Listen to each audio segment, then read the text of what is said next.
Today we are making the perfect Ghanaian sugar bread. This is so soft, pillowy, incredibly delicious. Let's dive right in. For our sugar bread recipe, you need some yeast, butter, salt, sugar, and I have some nutmeg, vanilla extract, and you need some flour. I'm using bread flour here. However, you may also use all-purpose flour, but using the bread flour gives you like the chewy kind of texture that we always get. And of course, you need some warm milk and some warm water as well. So let's get into it. We'll begin by measuring out our flour. So first you want to loosen up your flour, then scoop it into a cup, your measuring cup, and then level it off with a flat edge. Okay, so I'm going to sift this to ensure that there are no foreign objects, or all the crumbles are all loosened up. And so we're going to measure out 6 cups of bread flour. And another thing to keep in mind when using bread flour is that the protein content is much higher, so you don't have to double rise your dough. To give our bread that nice, delicious, rich flavor, we'll grate some nutmeg in here. Then you want to sift this into your bowl. And of course, if you're doing this by hand, you follow the same procedure. The only difference is you'll be kneading with your hand. Add in half cup of sugar. You may add less sugar if you wish. Then I'll go in with 1.5 teaspoons of salt. I'm using unsalted butter here, so if you're using salted butter, then you want to use less. Next, you want to add in 2.5 teaspoons of yeast. I'm using instant yeast here, so no need to proof this first, okay? So just give this a mix until well incorporated. Then I'm going to cut in half cup of, or 1 stick of butter. I'm using unsalted butter here, so I'm just cutting it so it's easier to mix. And I'm going to keep the paper of the butter to grease my baking pan with. Okay, so now I put it on my mixer and attached the dough whisk or dough attachment. Then mix this until well incorporated. To mix our wet ingredients, I already combined 1.5 cups of warm water and half cup of evaporated milk, and to that add in 1.5 teaspoons of vanilla extract.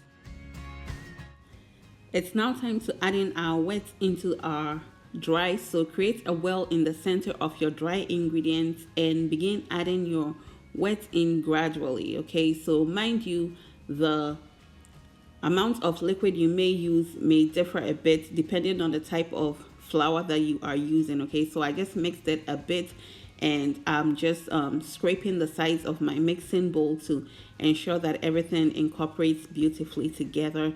So add in the liquid as you wish, as you go along. So at this point, I'm adding in more of the wet ingredients gradually until I reach the consistency or the texture that I am going for.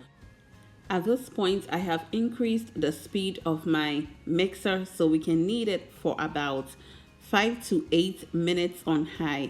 Okay, so this is the texture that I'm going for. It's just a little tacky. It's not wet. Okay, it's not so wet, but it's perfect.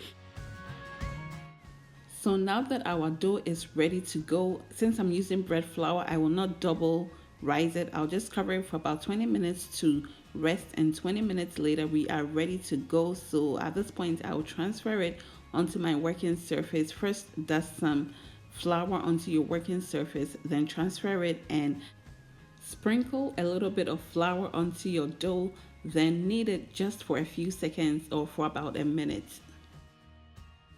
The dough is nice and soft, very, very nice, feels amazing. So once you have the perfect texture that you want, divide your dough into 2. This dough makes 2 loaves of bread.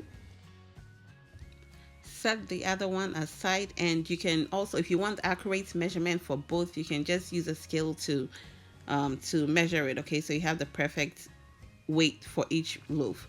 So just flatten it with your hands, or you can also use a rolling pin to roll it out. So we're just going to flatten it like we're making pizza and just roll it out like a log to fit our loaf pan. If you've watched until now, thank you so much for your love and support. To all our returning subscribers, thank you guys so much. Once you have it shaped, you want to pinch the seam side, okay, and then just roll the seam side on your working surface so it's nice and flat and looks beautiful and perfect. And at this point, I'm going to butter my loaf pan. You can also sprinkle a little bit of flour to ensure that your bread doesn't stick, okay? But I'm confident in my loaf pan. So next, I'll make sure that I have the perfect length for the loaf pan, and then just transfer it into your pan. Shape your second loaf, and as I mentioned earlier, you may use a rolling pin to roll it out if that's more comfortable for you. And to all our new subscribers, thank you so much for clicking on this video to watch. Kindly like, comment, share, and subscribe. Grease a saran wrap with some butter or oil and cover your loaf with it, and this is to ensure that your bread doesn't dry out or it doesn't stick to the wrap. Cover with a napkin and set in a warm place for about an hour. 1 hour later, our loaves are ready to go. My oven is preheated at 325 degrees Fahrenheit. Bake this for about 35 minutes. Rotating halfway through your bakings, this ensures that you have the perfect color. And 35 minutes later, this is how our bread looks. Smells incredible, guys. Amazing. So once you get it onto your cooling rack, don't cut right into it. Cover it with a napkin. Go about your business for about an hour. Allow this to completely cool down before cutting into it. Guys, it's been an hour. Our bread is completely cooled down. As you can see, it's just perfect. Absolutely gorgeous. We have the perfect bread. It's nice and soft. So when you cut your bread right when it comes out of the oven, remember it's still cooking, it's piping hot, and that's how you end up with a gummy texture, okay? So all that hard work, you want to at least take your time, give yourself about an hour, at least 30 minutes, and allow your bread to cool down so you can have the perfect textured bread. I mean, it's still delicious when it's still gummy, but you want to enjoy your bread, okay? So I just buttered it and spread my last bit of strawberry jam onto the bread. And guys, this was simply delicious. It was amazing. It's nice and soft and delicious. Perfect. Nothing beats homemade bread.